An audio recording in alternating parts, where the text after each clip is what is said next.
자, 오늘 함께 먹은 말씀 본문 같이 봉독하겠습니다. 밑에 있는 작은 글씨는 오늘 본문은 아니고요. 주보에 있는 거요. 위에 있는 글씨만 본문입니다. 오늘 함께 나눌 본문 말씀 마가복음 11장 35절부터 37절까지 말씀 한 목소리로 봉독하겠습니다. 예수께서 썸자에서 가르치실세 대답하여 이르시되 어찌하여 서기관들이 그리스도를 그새 자손이라 하느냐.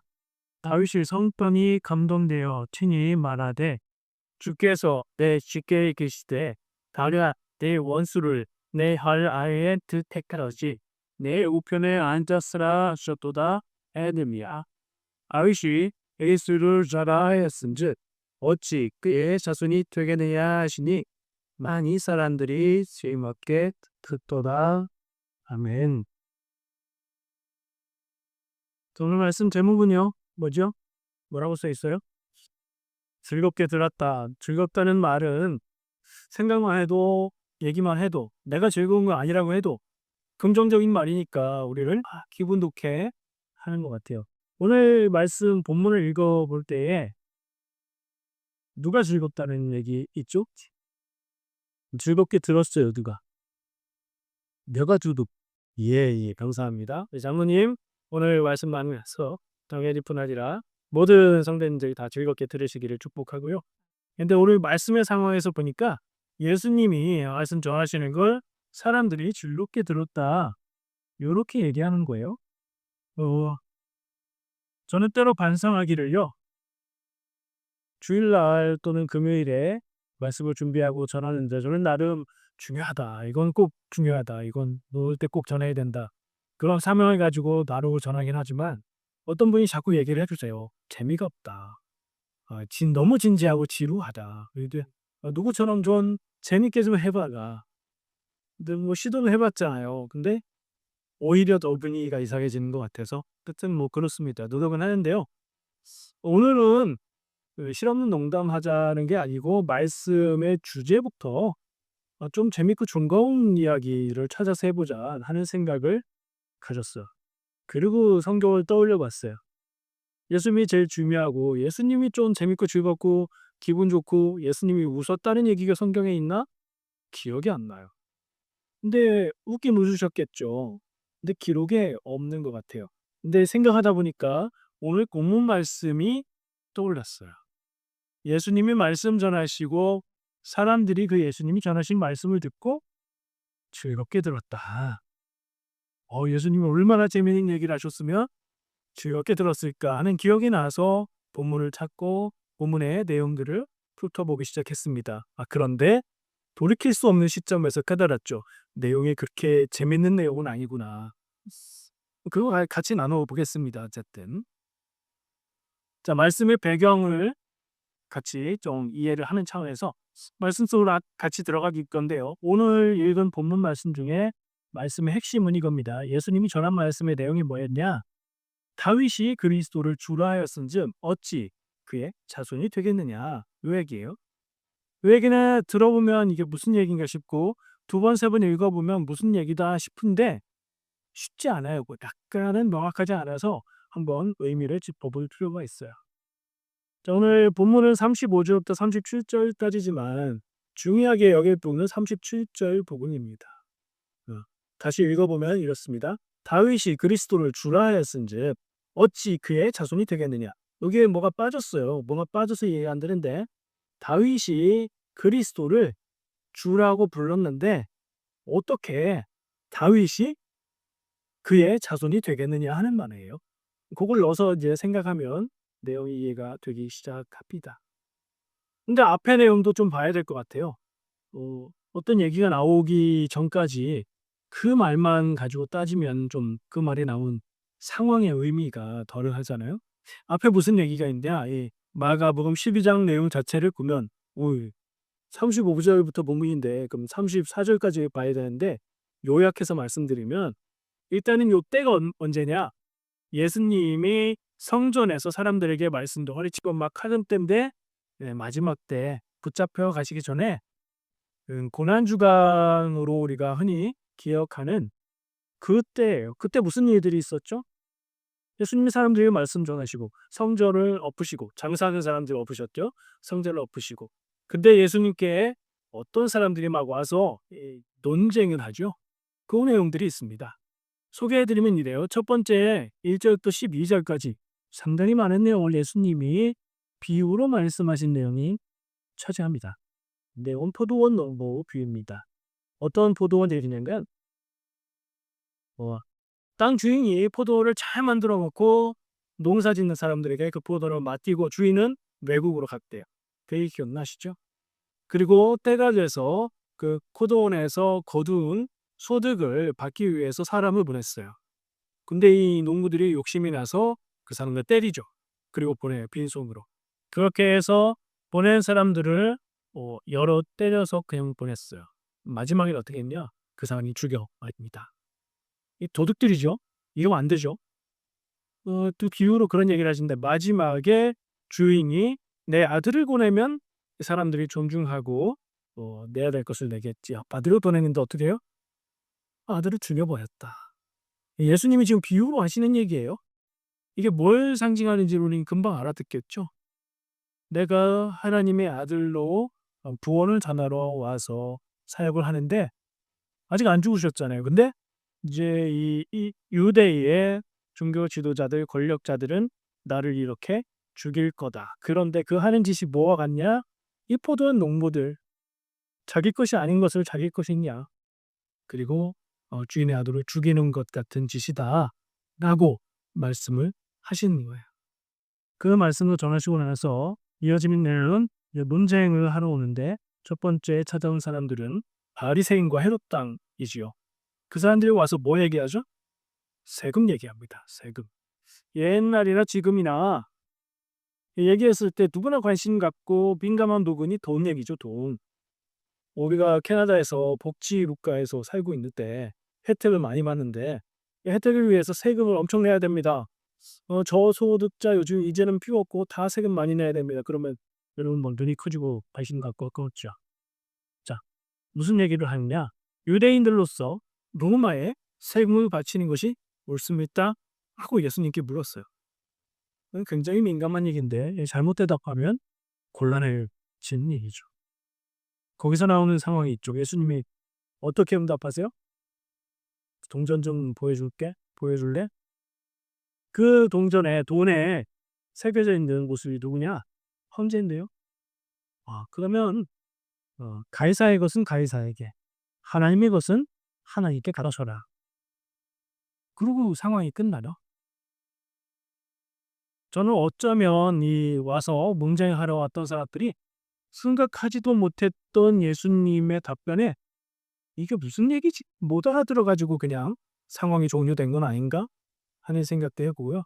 정말 똑똑해서 그 말씀을 알아들었다면 가이사의 것은 가이사에게 바치라. 세상에서 우리가 살아갈 때에 세상에 관계된 일반적인 의무들은 기본적인 의무는 하고 사는 게 맞고 그런데 하나님의 것은 하나님께 바치라라는 말씀은 그런데 너희들 세금 가지고 얘기하는데 하나님께 드려야 될 것은 잘 드리면서 하는 얘기니? 라는 얘기로 들렸을 수도 있을 것 같아. 이게 꼭 돈에 관한 얘기는 아니에요. 하나님 앞에 온전히 드려야 될 인생, 하나님의 백성의 마음, 그 제대로 들으면서 살고 있는가? 라는 질문을 알아듣고서는 겁다시지 못했겠죠. 요게 이제 1차 논쟁이 끝난 거예요. 하나 더 있는데 이번에는 사두개인들이 찾아옵니다. 기억나시죠? 사두개인들은 이 성경에 기록되어 있기를 뭐가 없다고 하는 사람들이었어요. 뭐가 없대요, 사두개인들은? 부활이 없다는 사람이에요.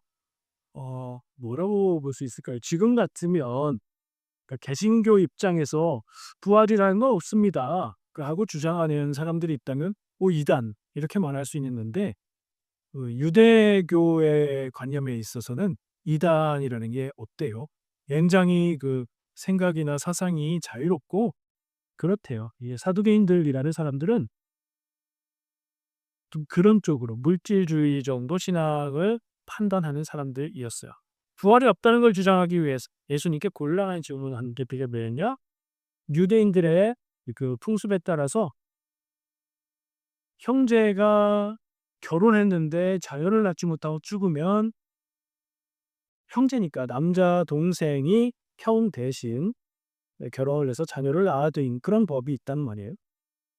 예를 들는데요. 사도행전에 와서 어떤 큰형이 결혼했는데 자녀를 낳지 못하고 죽었어요.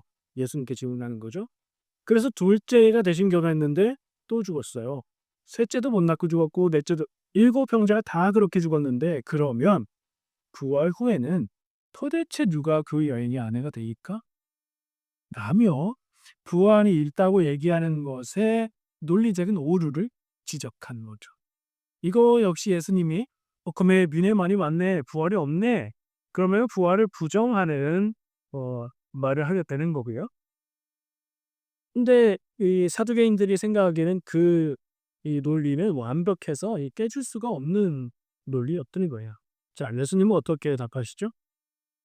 너희가 성경도 모르고 하나님의 능력도 몰라서 그 정도 생각을 하나 그렇게 말씀하시고 부활 후 몸은 부활 후의 삶을 지금 사는 삶과 같지 않다. 천사들과 같다. 그 얘기는 천사가 된다. 그 얘기가 아니고 지금 사는 사람의 인생의 기준과 달라지니까 그 기준으로 생각하지 마라.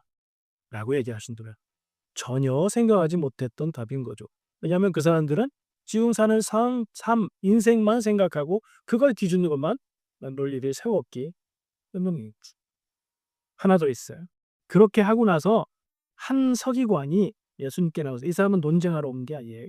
한 서기관이 예수님께 상황이 정리됐다는 걸 알고 자기가 정말 하고 싶은 얘기를 예수님께 물어요.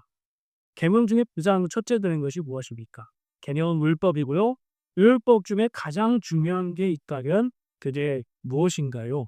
또 이건 다른 말로 모든 율법을 다 합해서 한 가지 이야기만 하자면 그거 하나만 지키면 된다라고 말한다는 그게 뭘까요? 라고 물은 거예요. 예수님은 뭐라고 답하셨죠? 내 온 존재를 다해서 하나님을 사랑하라. 이게 첫째고 둘째는 하나만 물었는데 둘째도 얘기하세요.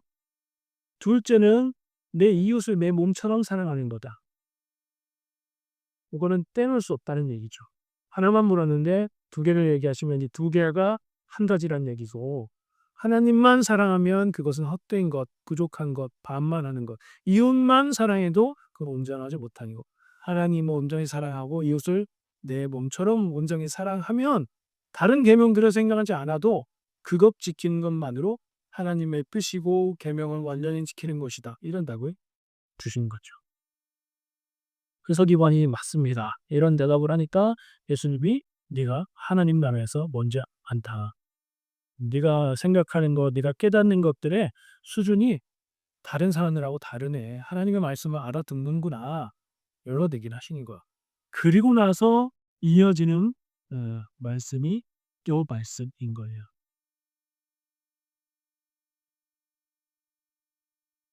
37절 말씀의 핵심을 아까 다윗이 그리스도를 주라 하였은즉 어찌 그의 자손이 되겠느냐라는 질문이라고 했어요. 그것을 풀기 위해서 많은 걸 생각해야 되는데요. 제가 최대한 간략하게 나눠 볼게요. 이 뒤에 예수님이 인용하시는 말씀의 내용 자체가 시편 110편 말씀이에요. 이 얘기가 어디 나오냐? 구약성기에 시편 110편 1절 말씀을 보면 그게 이제 주보의 본문 말씀 밑에 인쇄로 내용입니다. 그 말씀을 눈으로 보세요. 제가 읽을게요. 여호와께서 내 주께 말씀하시기를 내가 네 원수로 내 발판이 되게 하기까지 너는 내 오른쪽에 앉아 있으라 하셨도다. 아멘. 시편 110편 1절 말씀인데 이게 어떻게 연결이 돼서 다윗이 그리스도를 주라고 했다는 얘기가 되는가? 이게 핵심이에요. 자, 이걸 볼까요? 왜 다윗이 나오죠? 이 시편 110편 말씀에는 다윗이 안 나와요. 다윗은 어디 나올까요? 이 시편 110편의 시를 쓴 사람이 다윗이에요. 그러니까 이 110편 말씀을 말하고 있는 사람이 다윗인 거예요. 다윗이 말하기를 그렇게 생각하면 돼요. 뭐라고 말했냐? 여호와께서 내 주에게 말씀하셨다. 근데 지금 예수님이 마가복음에서 하신 말씀하고 요 시편 110편의 개역개정 성경에 번역된 내용하고 요 부분이 같은 건데 좀 다르게 볼 수도 있어요. 그거 볼까요? 다윗이 그리스도를 주라 하였음즉 요 부분일 때 본문 말씀을 가서 보면 이 36절 말씀이 그래요. 가운데 다윗이 성령에 감동되어 친히 말하되 요거는 그 시편 말씀에는 없는 거지만 그 말씀 자체가 다윗이 기록한 신입과 다윗이 말하되 라고 알아들으시면 돼요.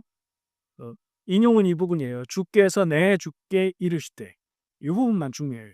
주께서 내 주께 이르시되 이게 무슨 말인가? 한글로 읽으면 주께서 내 주께 주가 같은데 주께서 셀프로 얘기한다는 얘기인가? 이렇게 들릴 수 있는데 이 주가 다른 주예요. 그걸 뭘 보면 더 확실해지느냐? 좀 전에 읽은 시편 110편 말씀을 보면 거기가 좀 더 친절하게 보낸 데 있어요. 뭐라고 돼 있죠? 여호와께서 내 주에게 말씀하시기를. 뭐가 다르죠? 주께서 내 주께 말씀하시기를 하고 여호와께서 내 주께 말씀하시기를. 아, 제일 앞에 있는 주가 하나님이라는 얘기구나. 이렇게 알아들을 수 있는 거예요. 성경에서 주라고 얘기하면 구약에서는 대부분 하나님을 말하는 거예요. 근데 신약에 가서 서신서나 이런 데 가서 보면 주라고 얘기할 때 예수님을 가리키는 말로 주를 써요. 이게 무슨 의미죠? 신약 시대의 초대교회 성도들은 예수님을 하나님으로 봤다는 얘기예요. 하나님으로 믿고 그렇게 고백했다는 거. 우리 교회에 이어지는 믿음의 정통이 여기 있어요. 때로는 이 부분을 잘 알지 못해서 하나님과 예수님을 구분해야 된다고 생각하고 하나님은 하나님이시고 예수님은 조금 아들이니까 낮은 거 아니냐 이렇게 생각할 수 있는데 그 믿음에 대해서는 처음부터 예수님이 그리스도 구세주고 하나님이시다라는 믿음으로 시작한 거예요. 그걸 이해를 자, 그래서 예수님이 하시는 말씀 중에 지금 내 주 복음이 노랑돼 있었죠. 주께서 내 주께라고 얘기한 처음 주는 하나님이고 이 두 번째 나오는 내 주께는 예수님이에요. 근데 지금 예수님이 얘기하시는 거잖아요. 그런 상황이 조금 헷갈리고 재밌기도 해요. 예수님이 자기 입으로 말을 하는데 그게 예수님의 입장이 아니라 누구 입장? 다윗의 입장. 다윗이 말했는데 다윗이 내 하나님이 내 주인 그리스도께 말하기를 이렇게 말했다라고 다윗이 썼던 거죠. 그러니까 요 셋의 관계를 제대로 이해하면 요 말씀 37절에 다윗이 그리스도를 주라 했는데 어떻게 그 자손이 되느냐라는 얘기가 이해가 돼요. 예수님이 말씀하시기를 시편 110편 말씀에 보면 하나님이 내 주께 다윗의 입장에서 내 주께 말씀을 하셨는데 그럼 다윗을 뒤에 나오는 주를 내 주라고 말하고 있는데 그건 누구냐? 그게 그리스도고 그리스도는 구원자인데 또 한편으로는 그 그리스도는 누구냐? 다윗의 자손. 요것도 이제 성경의 역사와 함께 구원자 메시아를 다윗의 자손이라고 고백하는 믿음이 생겨난 건데요. 그 예수님이 다윗의 자손임을 다윗이 말하고 있으면서 내 자손인데 동시에 내 주라고 말하고 있는 거 아니냐. 이게 어떻게 된 거냐. 라는 얘기인 거죠. 이해가 되셨죠? 조금 헷갈릴 수도 있는데 다윗이 하는 말이고 하나님이 그리스도께 근데 다윗이 지금 자기의 자손이 되는 그리스도를 내 주라고 표현하고 있다라는 얘기를 예수님이 하는 거예요. 그런 상황인 거죠. 여기에 대한 설명은 없으세요. 이렇게 질문했고 예수님이 질문의 형식으로 사람들에게 말씀을 전하신 거죠. 다윗이 그리스도를 사람들은 이제 예수님이 그리스도다 이런 생각 없이 듣고 있을 건데 저 예수가 그리스도일 수도 있다 정도인 건데 다윗이 어떻게 자기 자손인 메시아 그리스도에 대해서 내 주라고 고백을 했냐. 이거 이해가 되니? 이거 알아듣겠니? 이거 되게 중요한 얘기인데 라고 얘기하셨다는 거죠. 그거를 지금 우리의 입장에서 풀어보면 두 가지가 다 맞는 거예요. 예수님은 다윗의 자손이죠. 그래서 족보를 통해서 예수님이 다윗의 자손인 것을 얘기하는 거예요. 중요하게. 왜냐? 메시아는 다윗의 자손이어야 된다고 믿기 때문에.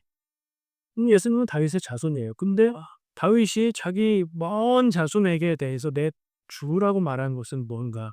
그렇게 말할 때는 자기 자손이라는 입장에서 말한 게 아니죠. 하나님의 아들, 구원자 그리스도. 그 육적으로는 나의 자손이 되겠지만 영적인 눈으로 볼 때 그분은 나의 자손으로서 사역을 하는 게 아니라 하나님의 아들 구원자로서 사역을 하시는 거니까 주님이라고 불렀다는 얘기를 예수님이 그 지휘문으로 말씀하고 계신 거예요. 그러니까 예수님은 다윗의 자손이면서 동시에 하나님의 아들 구원자, 하나님과 같으신 분이다라는 얘기를 예수님이 질문 하나로 말씀하고 계십니다. 굉장히 중요한 거죠. 올리브 이 말씀을 알아듣지 않아도 그렇게 믿고 그렇게 알고 그렇게 고백하고 있는 사실이죠. 이 부분을 예수님은 그런 말씀을 전하고 있는 상황으로 얘기하신 거예요. 자, 그런데 이 말씀을 보게 되는 참 한참 길을 와서 잊어버리셨을지 모르겠는데 제가 왜 이 말씀을 찾았죠?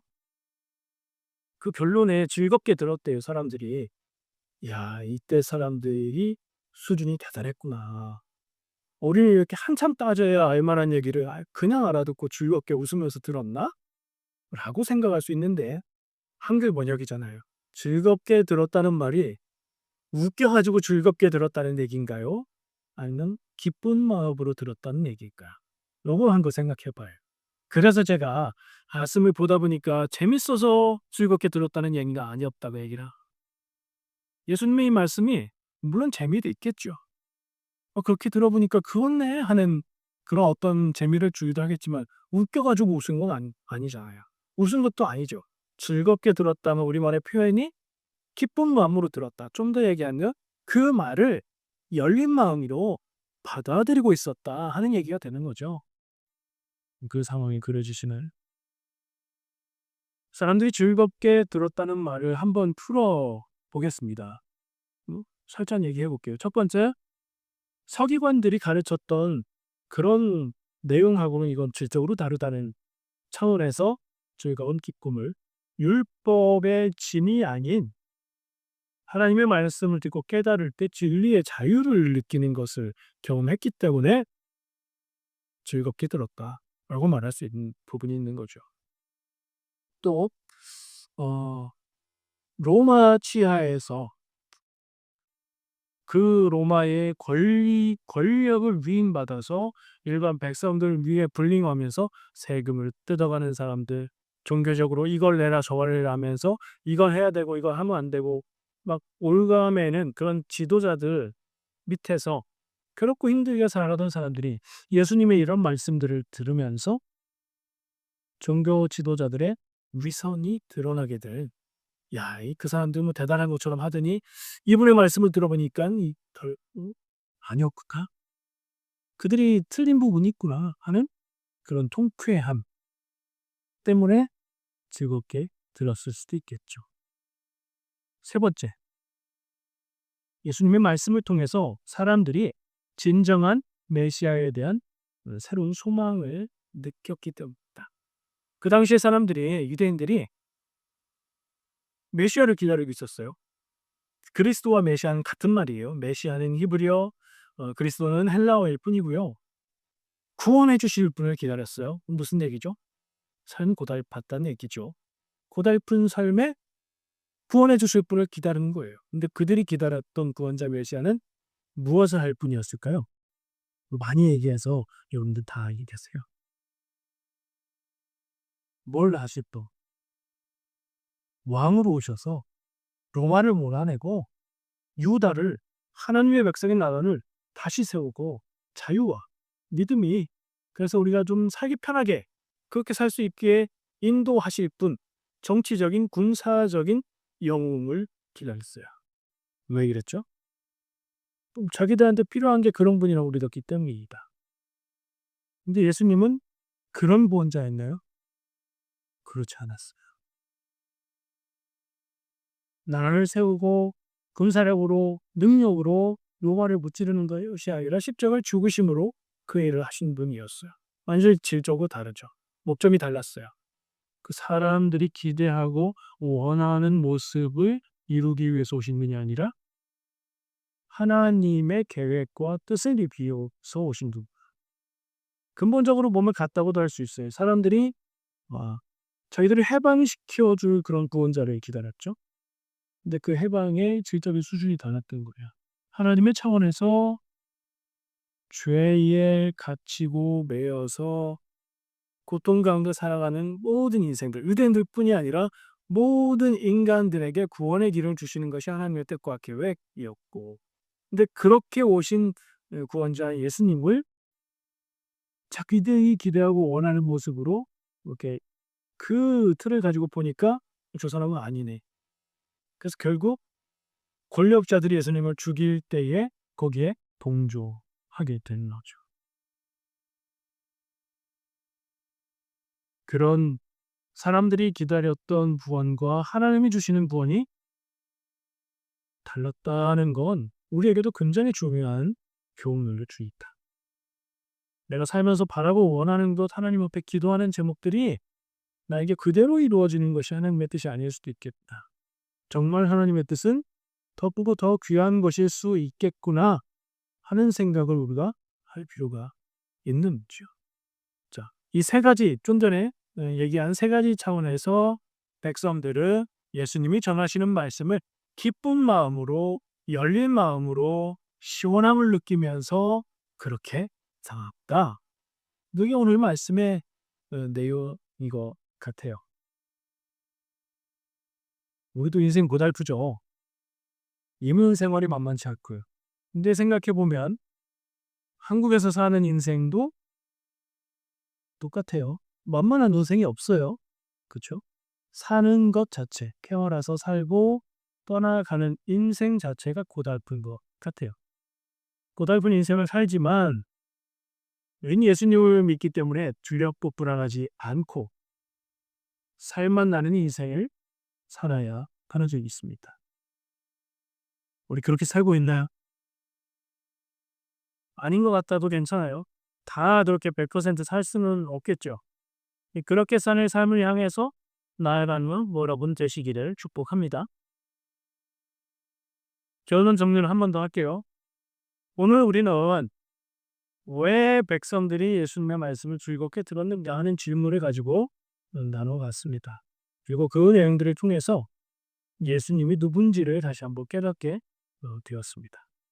예수님은 이스라엘을 회복하고 강하게 만들 정치적인 영웅이 아니었습니다. 사람의 욕망을 해결하는 분이 아니고 하나님의 뜻을 이루는 분이었습니다. 이스라엘의 회복을 넘어서 온 인류에게 구원을 열어주신 분입니다. 말씀을 드려서 예수님이 누군지 머리로 아는 것, 이것도 중요한데요. 그것을 넘어서 우리의 삶 속에서 그분을 깊이 만나고 경험하시기를 축복합니다. 우리의 인생의 무거운 짐을 벗고 자유케 하시며 우리의 삶을 억압하는 모든 위선을 드러내시고 참된 소망을 주시는 예수님의 예수님을 삶의 주인으로 모실 때에 우리 역시 백성들처럼 즐거운 마음으로 그분을 따르며 살 수 있을 줄 믿습니다. 기도하겠습니다.